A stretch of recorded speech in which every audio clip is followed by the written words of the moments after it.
MK Ultra, The Mind Fracture Files. Location, Sublevel 4, Georgetown Clinic, Washington, D.C. March 9th, 1954. Dr. Claire Hallberg entered the White Room with a clipboard and trembling hands. On the other side of the two-way mirror sat Subject 113, a young man named Thomas Vale, former soldier, artist, poet. Now a blank slate, he didn't remember how he got here. But she did. The beginning. It started in 1953, after the U.S. learned of alleged Soviet experiments in mind control and chemical interrogation.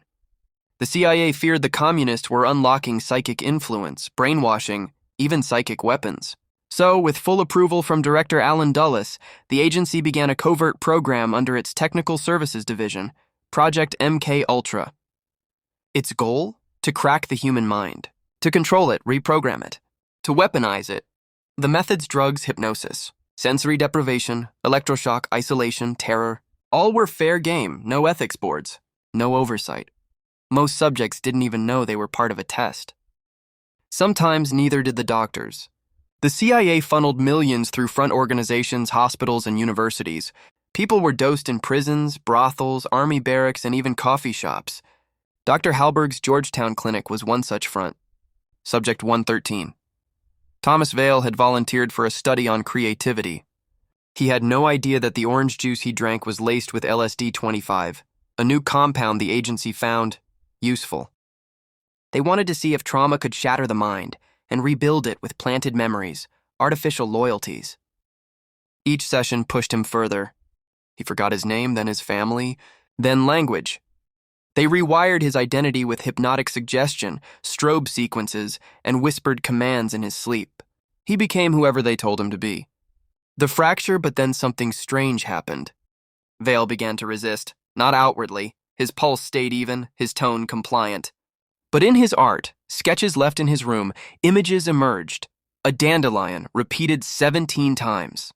A face with no eyes. A door in his mind labeled Exit Protocol. He was remembering, and he was escaping from inside. The collapsed Hallberg begged her handler to stop the trials. He's becoming aware. You're creating something you can't control. But they refused. MK Ultra had grown too big. 42 sub-projects, hundreds of test sites. Operation Midnight Climax had already begun. Prostitutes luring men to CIA-monitored apartments in San Francisco, spiking them with acid to study unconscious confession. Thomas was just one of many. The breakout March 15, 1954. The cameras caught it, but never explained it. Subject 113 sat silently in his chair. For 6 minutes, he hummed the same note over and over.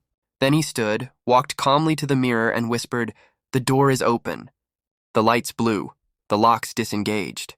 Every subject in the sublevel awoke, aware, screaming the same phrase, "I am not the program." Only one made it out. The aftermath: Thomas Vale vanished.